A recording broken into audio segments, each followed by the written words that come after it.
Olá pessoal, tudo bem? Hoje eu queria falar um pouco com vocês sobre o que está acontecendo na América Latina, toda essa onda de mobilizações e de conflitos na Bolívia, no Chile, mesmo aqui no Brasil. Para isso eu vou fazer uma rápida retrospectiva histórica e usar um conceito importante que é o conceito de luta de classes, conceito marxista que muitos não gostam de ouvir falar, não acho que marxismo deva ser usado para explicar tudo, mas é importante para entendermos alguns momentos da sociedade. Então, se nós pensarmos sob a ótica da luta de classes e fizermos uma retrospectiva rápida de 1950 para cá, nós podemos elencar três grandes períodos na América Latina, onde se configura claramente a luta de classes. O primeiro período, ele se daria de começo dos anos 50 a final dos anos 60.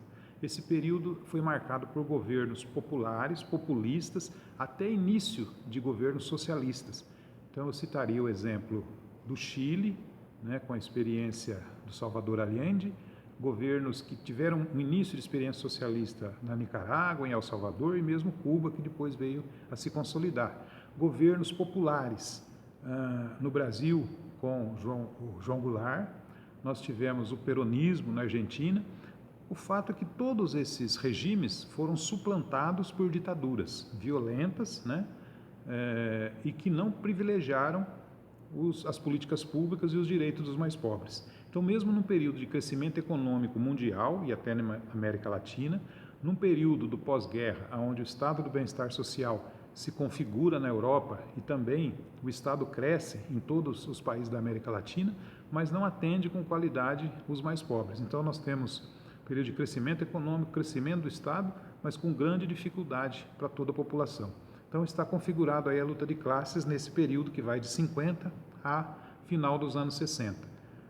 Começa a se ter direitos sociais, vence a ditadura para retirá-los e para que os mais pobres fiquem no seu devido lugar. Muito bem. Depois desse período, nós temos um momento de transição da ditadura para a democracia, que pega ali os anos 80, e logo no início dos anos 90, nós entramos já no neoliberalismo.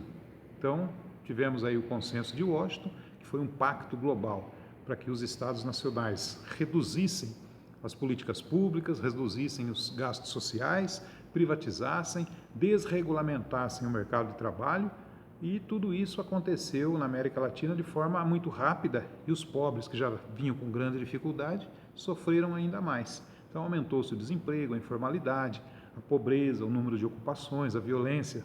Os anos 90 são terríveis para toda a América Latina e para o Brasil. Basta pegar qualquer indicador social que vocês vão ver isso.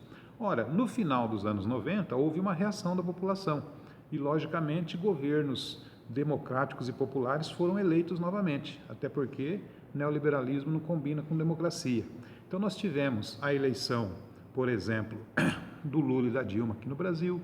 Nós tivemos a família Kirchner, Nestor Kirchner, depois a Cristina Kirchner na Argentina, tivemos Fernando Lugo no Uruguai, o Mujica no Paraguai, enfim, tivemos aí o Evo Morales na Bolívia, e todos esses governos, então, atravessaram aí os anos 2000, de 2000 a 2010, alguns um pouco mais, alguns um pouco menos, avançando nas políticas sociais, políticas públicas, e, de alguma forma, reduzindo o ganho da classe de cima. Então nós tivemos um período de redução das desigualdades no Brasil e no restante da América Latina.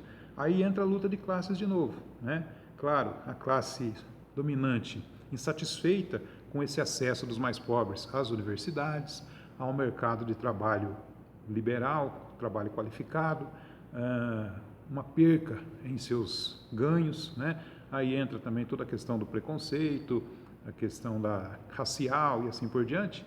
Tudo isso, aliado a toda a conjuntura internacional que vem mudando também, fez com que nós tivéssemos uma volta de governos com tendência autoritária, com tendência liberal, ultraliberal, governos de direita, no Brasil e na América Latina.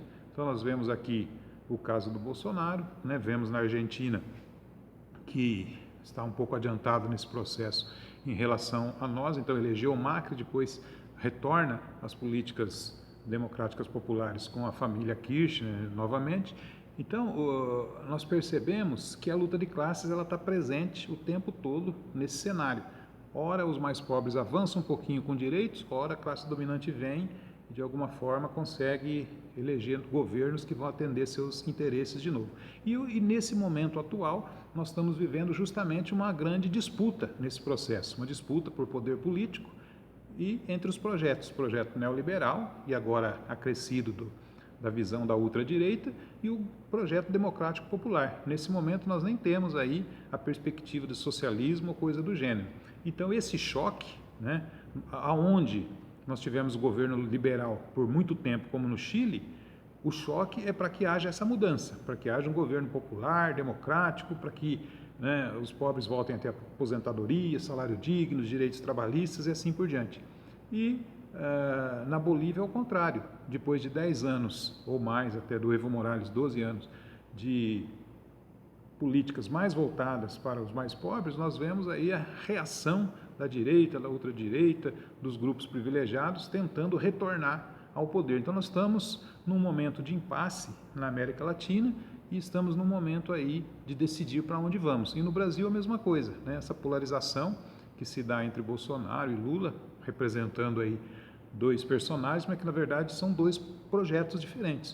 O projeto da classe dominante, ligado a ideologias de ultradireita, redução de direitos dos trabalhadores, na aposentadoria, na legislação trabalhista, nas políticas públicas e sociais, e um projeto de um governo democrático, popular, social, tentando novamente fazer com que o Brasil cresça, distribua a renda e privilegie os mais pobres. Então é um pouco isso, em rápidas palavras, que está acontecendo na América Latina hoje.